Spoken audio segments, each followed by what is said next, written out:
पैसे किस चीज से कमाए जाते हैं, मेहनत से या दिमाग से?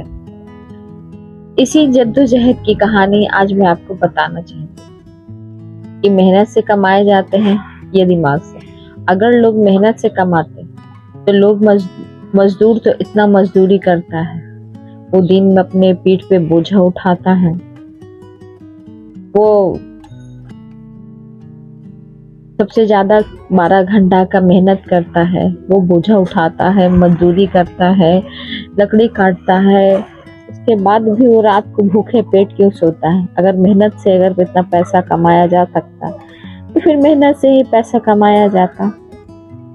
लेकिन अगर दिमाग से कमाया जाता है तो वो क्या कौन लोग होते हैं जो कि एयर कंडीशन में बैठते हैं, कुछ मेहनत भी नहीं करते हैं और वो पैसे भी बहुत कमाते हैं। यही सब लेकर आज एक कहानी सुनाने आई हूँ जो कि आपको सुननी चाहिए। तो सुनिएगा तो आपको भी पता होगा कि मेहनत ज्यादा जरूरी है या दिमाग। पैसा किससे कमाया जा सकता है, दिमाग से या मेहनत से? अगर ऐसा समझ जाइएगा तो आप लोग को भी पैसा में कभी दिक्कत नहीं होगी कि हाँ हमें किस चीज से कमाना चाहिए। तो आइए कहानी को शुरू करते हैं। कहानी के माध्यम से ही आपको बताऊंगी कि कौन सी ज्यादा जरूरी है। तो इसी बात पे कहानी सुनाती हूँ, सुनिएगा। बहुत पुरानी बात है, बहुत पुरानी। किसी गांव में एक माधव नाम का एक व्यक्ति रहता था। वो लकड़हारा था, लकड़हारा नहीं कह सकते, वो मजदूर था, लकड़हारा था, कुछ भी मतलब कह सकते हैं। वो राजा के तिहाड़ी मजदूर के जैसा वो काम करता था, जो राजा या साहूकार के सामान में जो उसके काम आते थे वो काम वो करता था। एक समय की बात है, राजा जो माधव जो था वो अपनी पत्नी से हमेशा कहता था कि देखना भगवान, एक दिन मैं बहुत पैसा कमाऊंगा, मैं अपना घर पक्के को बनाऊंगा, मैं तुम्हें अच्छे अच्छे कपड़े पहनने को दूंगा, अपनी माँ को दवाइयों का इलाज कराऊंगा, हमारे बच्चे अच्छे स्कूल में जाएंगे पढ़ने के लिए। लेकिन उसकी पत्नी मुस्कुरा कर रह जाती थी। उसकी पत्नी को समझदारी था कि ये बात तो माधव जो बोल रहा है वो पूरा होगा कैसे, क्योंकि हम लोग तो एक मजदूर है, मजदूर के क्या, हमारे समय एक वक्त की रोटी तक के नसीब नहीं होता और ये इतनी बातें करता है। लेकिन फिर भी उसका भ्रम तोड़ना नहीं चाहती थी। उसकी पत्नी समझदार रहने के कारण वो कुछ नहीं बोलती थी, वो अपना चुपचाप रहती थी। इसी कहानी को चलते चलते वो रोज लकड़ी काटता, लाता, शहर में बेचता, वो मजदूरी भी करता। लेकिन उसके किसी दिन खाने को मिलते, किसी दिन नहीं मिलते। एक समय की बात है, राजा ने घोषणा कराई कि किसी राज्य में घोषणा कराई कि उसे चंदन की लकड़ी जरूरत है। जो जब सबसे ज्यादा लकड़ी खरीदेगा उसे 100 सोने की मुद्राएं मिलेंगी। तो माधव ने कहा कि उसने कहा कि जो घोषणा करा दी कि कोई भी जो राज्य में जो सबसे ज्यादा लकड़ी जो लाएगा उसे सोने की मुद्राएं 100 सोने की मुद्राएं दी। माधव तो सोच ही रहा था कि वो सबसे ज्यादा मजबूत है, वो सबसे ज्यादा काम करता है, उसे तो सोने की मुद्राएं मिलनी ही चाहिए थी। उसे कैसे नहीं मिलती? क्योंकि उसे जितना वो काम करता था, उसकी मेहनत जो थी, वो मेहनत पे अपना समझता था कि मेहनत सबसे ज्यादा मजबूत चीज होती है और मेहनत से ही पैसा कमाया जाता है, ये माधव समझता था। उसके बाद जब जंगल में लकड़ी काटने गया, उसी समय उसके साथ बहुत सारे मजदूर गए। वहां पे एक मजदूर और भी था जिसका नाम सुरेश था। सुरेश 5 मिनट लकड़ी काटता, उसके बाद फिर 5 मिनट आराम करता, फिर अपनी कुल्हाड़ी को धार देता और ये सब माधव देखता इसलिए कहता कि इससे क्या लकड़ी कटेगा, ये कुछ नहीं करता, ये तो दिन भर घूमता है। और जो माधव था वो लकड़ी काटते काटते उसके हाथों से खून निकल गया था, छाला पड़ गया था। यही सब सोचते समझते जब लास्ट में जब समय निकला तो सभी मजदूर की जब लकड़ी वजन कराने की समय आई तो उसने जब वजन किया तो किसी के 40 मन, किसी के 45 मन। जब माधव की बारी आई तो बोला 65 मन। माधव खुश हुआ, लेकिन ये खुशी नहीं थी, ये खुशी तुरंत ही गम में बदलने वाली थी। जैसे ही सुरेश की जब लकड़ी की वजन हुआ, उसने कहा 140 मन। उसने सोचा कि इसने तो कुछ किया भी नहीं, लेकिन फिर भी इसके इतने वजन क्यों। तो उसी समय वहां पे एक चिड़िया जो थी ये सब देख रही थी, और देखते देखते ये चिड़िया माधव से आके कहती है कि उसने अपना दिमाग लगाया माधव, जो तुमने नहीं लगाया। उसने अपना दिमाग से काम किया माधव, जो तुमने नहीं किया। बोलो कैसे, किसने कहा उसने दिमाग से काम किया? मैं 24 घंटा लकड़ी काटने पर फोकस किया, उसने आधा दिन तो पहले घूमने में गुजार दिया, उसके बाद फिर लकड़ी को काटा भी तो वो उसने 5 मिनट काटा, 5 मिनट आराम किया, फिर काटा, फिर आराम किया, जो कि मैं तो लगातार लकड़ी काट ही रहा था। बोला अगर ठीक है यही बात जानना है तो कल रात मेरे बरगद के पेड़ के पीछे आना, मैं सभी बातें समझाऊंगी तुम्हें, और तुम्हें कैसे क्या काम करना है वो तुम्हें मैं बताऊंगी। बोला ठीक है मैं चलता हूँ। उसने सोचा कि अब तो हार ही गए हैं, मेरे पास कुछ है नहीं। वो सोच ही रहा था कि उसकी समय, और उसके बाद वो पेड़ के पीछे गया, उसके पास हारने के लिए कुछ नहीं था। वो निराश उदास बैठा हुआ था। उसने सोचा कि अब मेरे पास ऐसा कुछ भी नहीं है जो कि मैं हार सकता हूँ या फिर किसी को कुछ दे सकता हूँ।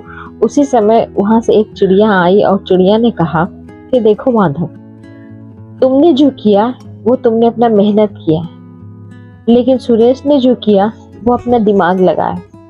वो दिमाग वो लगाया, वो पानी के पास जितनी भी पेड़ थी वो काटा ताकि उसमें उस पेड़ का पानी पी सके। उसने अपने पैसे लगाकर 2 मजदूर रखे ताकि उसकी लकड़ी काट कर वो दूसरे जगह पे रख सके, और वो 5 मिनट, हर 5 मिनट पे आराम इसलिए लिया ताकि वो अपनी कुल्हाड़ी को तेज कर सके। तुमने क्या किया? तो तुमने तो सिर्फ कुल्हाड़ी चलाते गए, ना तो तुमने लकड़ी देखी कि कैसी है, अच्छी है या सूखी है या खसखस है। लकड़ी के बारे में तुमने मुआयना किया ही नहीं और लकड़ी काटने लग गए।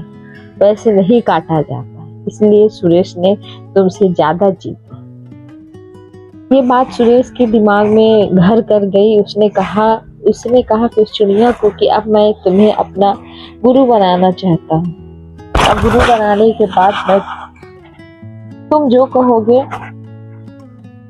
मैं वो करना चाहता हूँ, आखिर करूँ तो करूँ कैसे? उसने कहा कि ठीक है, अगर तुम मेरी बात मानना चाहते हो तो तुम जाओ, तुम वहां जाओ जहाँ पे तुम्हारा साहूकार है, साहूकार, तुम उसके पास जाओ और साहूकार का जो प्रोजेक्ट बन रहा है, जो पहाड़ को रास्ते में काटने के लिए बन रहा है, उसको तुम जाओ और तुम अपने दिमाग से बनाओ कि उसे कैसे काटा जा सकता है। तुम्हारे पास दिमाग है माधव, तुम दिमाग से काम कर सकते। उसने कहा ठीक है मैं जाता हूँ। उसने गया और साहूकार के कस के आवाज कल होकर सुबह होकर लगाई। उसने कहा साहूकार? बोला हाँ बोलो। बोला कि आपको तो मैं आपसे एक शर्त लगाना चाहता हूँ। बोला शर्त? कैसी शर्त? और तू क्या शर्त लगाएगा?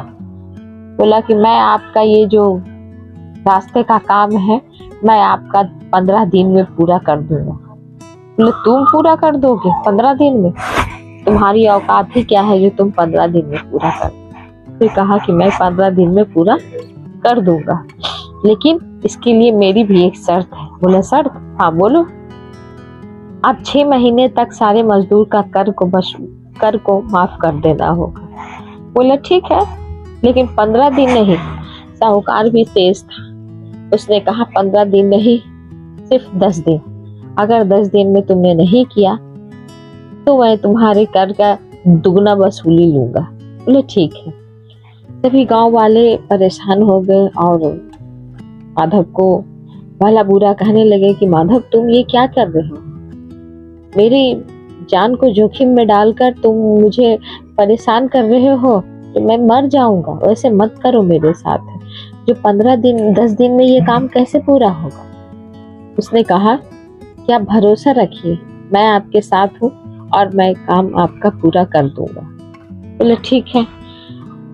कुछ सुबह तक के जब कुछ दिन हुए और उसने काम ऐसा कराया कि पहले लकड़ी, कुल्हाड़ी काटने का कटर, हथियार, वो सब आप मिस्त्री से पहले से उसने बनवा के रखा हुआ था।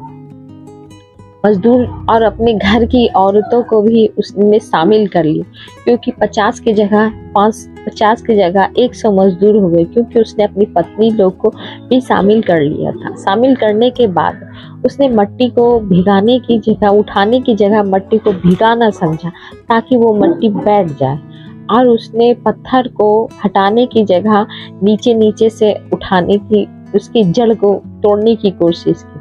पहले तो सभी को लगा कि माधव पागल हो गया है, खुद तो पागल है ही, हम लोग को भी फंसा गया है। लेकिन फिर बाद में पता चला धीरे धीरे कि नहीं, माधव पागल नहीं हुआ, उसकी ये योजना भी काम आ रही है। उसके बाद जब काम आने लगी तो सभी मजदूर करने लगे। लास्ट में 9वां दिन था तो सभी काम खत्म हो चुके थे। लगभग एक पत्थर बचा हुआ था, जो कि वो पत्थर हट नहीं सक रहा था। साहूकार ने समझा कि अब तो इसका पत्थर हटेगा नहीं, अब तो इसकी सभी चीज खत्म हो जाएगा कल सुबह तक।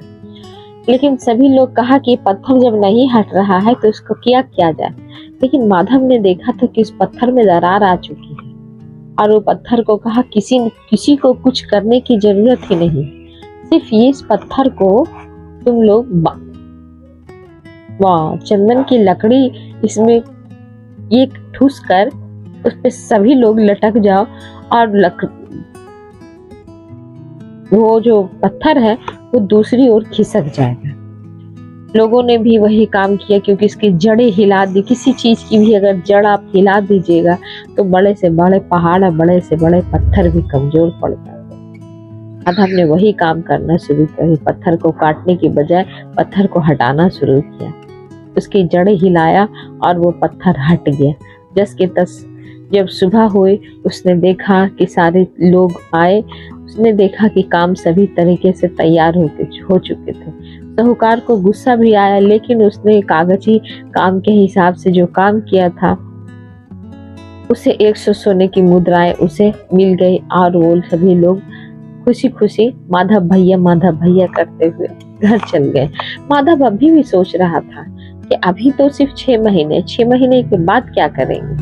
फिर वो उस जादुई चिड़िया के पास गया और उसके बाद पूछा कि इसको करे तो क्या करे, अब तो 6 महीने के बाद मेरे पास कोई काम नहीं है, और मैं बड़ा आदमी बनूंगा कैसे। बोले माधव, जितने पैसे तुमने पूरी जिंदगी में न कमाए होंगे उतने पैसे तुमने 10 दिन में कमा लिए। अब ये बताओ कि पैसा किस चीज से कमाया गया, तुम्हारी मेहनत से या तुम्हारे दिमाग से। उसने कहा कि फिलहाल तो दिमाग से ही कमाए, लेकिन आगे क्या करें। बोला आगे तुम्हारे साहूकार एक रास्ते पे चलने हुए फैक्ट्री बनवा रहा है, तुम दूसरे राज्य में जाओ और दूसरे साहूकार को कहो कि यहाँ पे जो फैक्ट्री बन रहा है वहाँ पे एक जगह और खाली है, वहाँ से आप बनवा लीजिए। अगर आप बनवा लीजिएगा तो उसमें फायदा हो जाएगा और मेरा 10% का मुनाफा होगा, क्योंकि उसमें परसेंटेज लेना, भागीदारी बनना, ना कि उसे 100 मुद्राएं सिर्फ लेना। बोला ठीक है। उसके बाद उसमें वहाँ गया, वहाँ देखा कि बहुत भीड़ है। उस चिड़िया की बातें याद आई कि अगर कोई दरवाजा ना खुला हो तो खिड़की से प्रवेश करना। उसने दूसरी तरफ देखा कि उसके उसके ही गांव घर में महल में बहुत सारे बैलगाड़ियां जा रही थी। एक बैलगाड़ी फंस गई, उसने वही पत्थर वाली ट्रिक अपनाई और उसको निकाल दिया। वहां से ऊपर एक जो नया साहूकार था वो देख रहा था। देखते ही देखते वहां पे गया और उसके पास जब बातें कर रहा था, यहाँ पे ये पुराना जो साहूकार था उसने माधव के घर में चोरी का इल्जाम लगा दिया था। थानेदार आए और उस पे पकड़ने के लिए उसको तैयार था। लेकिन जैसे ही तैयार था उसने कहा तो माधव तो यहाँ नहीं है। माधव उसकी पत्नी से पूछा कि माधव कहाँ गया? उसने बताया कि माधव यहाँ यहाँ गया है। माधव उस सिपाही पकड़ने के लिए वहां तक चला गया। जैसे ही माधव ने अपना प्रोजेक्ट उसे बताने की कोशिश की, उसने कहा कि क्यों आए हो? बोला मैं आपसे एक डील करने के लिए आया हूँ, एक फैसला लेना आया हूँ जिसमें मैं हिस्सेदारी बनूंगा। बोला तुम मजदूर अपनी औकात देखे हो और तुम मेरी हिस्सेदारी बनोगे? उसने कहा हाँ सेठ जी, मैं आपका हिस्सेदारी बनने आया हूँ। बोले मेरे पास एक तरीका है जिसके साथ से आप हिस्सेदारी में मेरा सहयोग कर सकते हैं। उसने कहा ठीक है बताओ।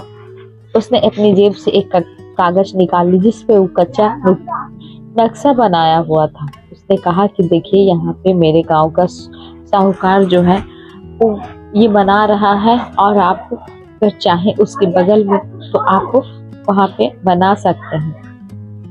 अब बनाने के बाद जब ये रास्ता चालू हो जाएगा तो गोडाउन आपका वो चलेगा, लेकिन ये काम हम सिर्फ 15 दिन के अंदर अंदर ही करना चाहते हैं। बोला ठीक है 15 दिन के अंदर अंदर तुम करो। उसी समय वहां पर सिपाही थानेदार आ गए और इसे माधव को पकड़ने के लिए लगे। जैसे ही हथियार लगाया उसने कहा रुको, ये क्या कर रहे हैं? बोले इस पे चंदन की लकड़ी का आरोप लगा हुआ है, मुझे साहूकार ने भेजा। बोले ठीक है। उसके सिपाही के कान में कुछ कुछ ये नया साहूकार कहा और उसे कहते हुए उसे वहां से रवाना कर दिया। पैसे की ताकत बहुत बड़ी चीज होती है, कभी फांसी लगने के लिए तैयार हो जाती है तो कभी कहीं कुछ होने के लिए ही छूट जाती है। इसलिए कि वो चला गया।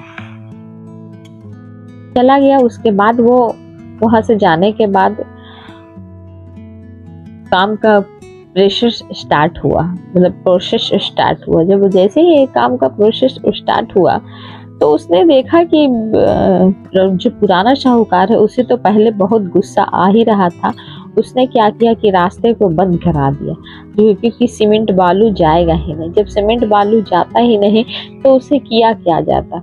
उसने कहा कि ठीक है इसे झगड़ा तो करना नहीं है, क्योंकि उसी चिड़िया का बात उसे याद आया, क्योंकि क्रोध में कभी भी कोई काम किया नहीं जाता और मेहनत से किया नहीं जाता है। इसीलिए कि उसने कहा कि मैं सड़क के रास्ते ना लाके मैं पानी के रास्ते लाना चाहूँगा। उसने पानी के रास्ते को लाना स्टार्ट किया और जब तक सड़क पे लोग जाम लगाए रखे, माधव ने सारी सामग्री अपने पास बुला लिया। अब माधव को काम करने की जरूरत नहीं पड़ती थी। माधव जो था वो खुद ब खुद आराम से अपना काम करता था, उसे कोई चिंता नहीं थी।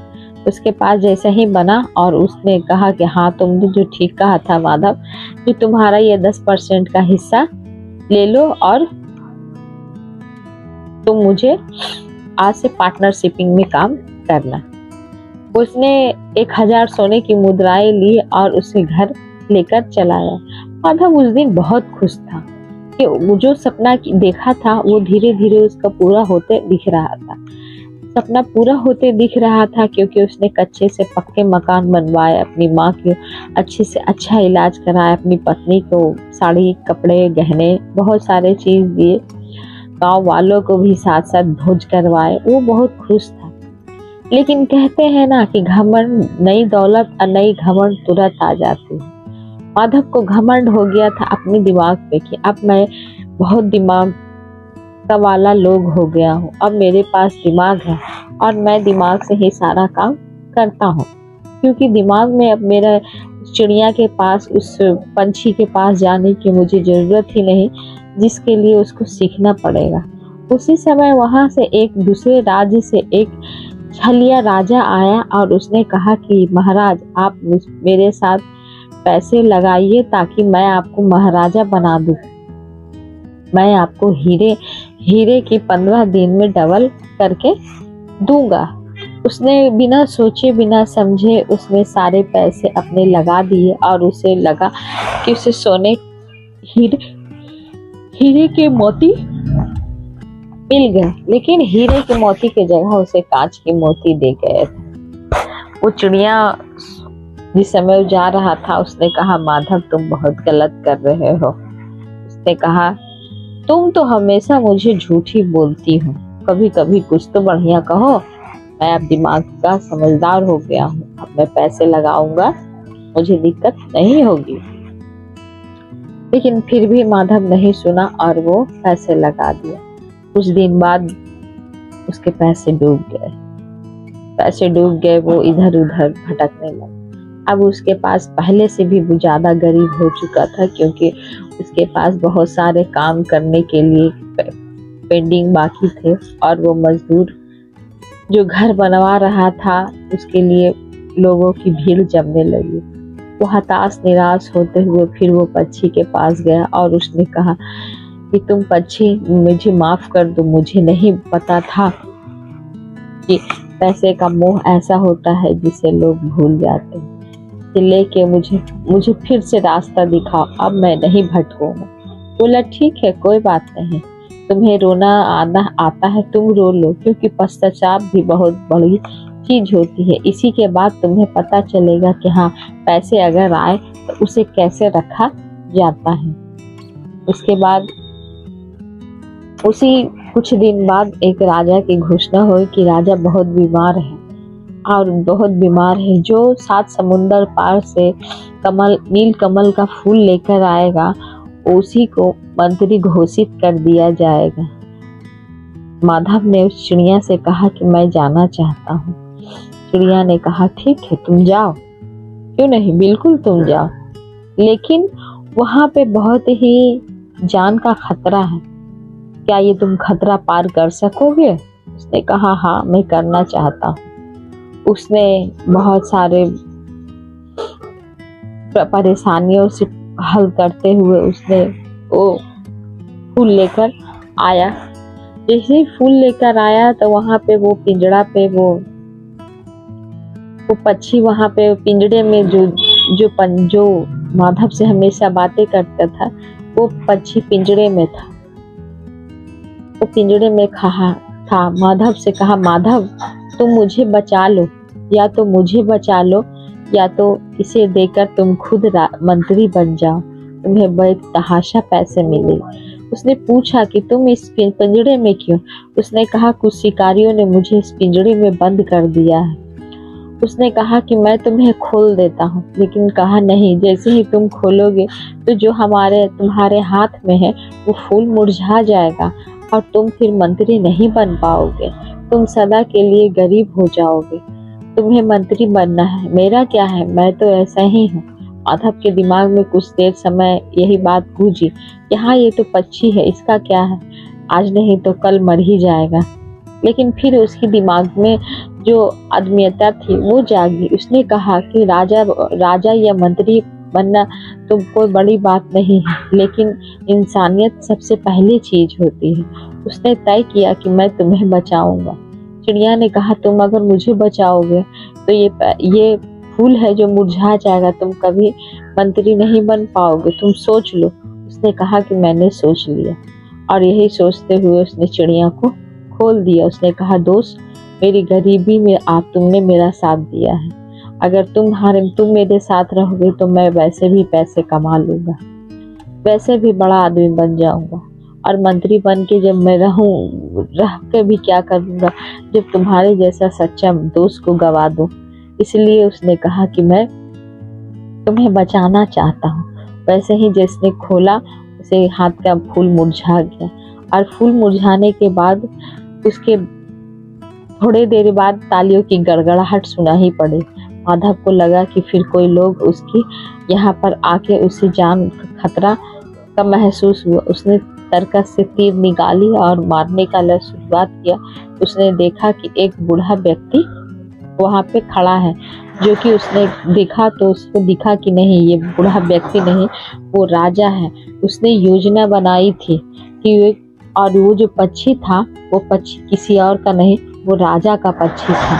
वो हमेशा राजा को ही सलाह देता था। राजा की सलाह देने के बाद भी वो एक ऐसी मंत्री को खोज कर रहा था जो कि राज्य को सुरक्षित रख सके। राजा ने कहा कि मैं इस पक्षी, ये मेरा पक्षी है, मैं इसके साथ रहता हूँ, यही मुझे सलाह देती है कि हाँ क्या करना है और नहीं। इसी की सलाह से मैंने ये आयोजन रखा था, कौन से मंत्री मेरे राज्य के लिए सही है, तो मेरे राज्य के लिए मंत्री तुम सबसे ज़्यादा सही है। और उसके बाद अब माधव बहुत खुश हुआ और वो इसी तरह खुशी खुशी वो अपने घर गया, अपनी पत्नी को बताया कि वो राजा की मंत्री बन गई। उसकी पत्नी को ये विश्वास न था कि माधव एक दिन ऐसा कर दिखाएगा। तो कहानी तो यहाँ पे खत्म हो जाती है। अब ये बताइए कि पैसा किससे कमाया गया? मेहनत से यह दिमाग से? अगर आप समझे तो इसमें पैसा दोनों से कमाया गया। अगर मेहनत ना होती तो हम वो काम कैसे करते जो कि हम करना चाहते हैं, और अगर दिमाग ना होता तो हम वो आयोजित कैसे करते, वो फार्मूला कैसे बनाते, वो नक्शा कैसे बनाते जो कि आगे बढ़ने में सहयोग देता है। तो पैसा कमाने के लिए हमेशा दिमाग भी जरूरत है और मेहनत भी। तो यही दिमाग और मेहनत को लगाइए और पैसे बढ़ाने के लिए योजना बनाइए। अगर ये कहानी आपको अच्छी लगी हो तो प्लीज़ लाइक, सब्सक्राइब, कमेंट जरूर कीजिएगा, और हाँ बेल आइकन को जरूर दबा लीजिएगा ताकि सबसे पहले मैं वीडियो डालूं तो सबसे पहले नोटिफिकेशन आपके पास पहुंचे। तब तक के लिए धन्यवाद।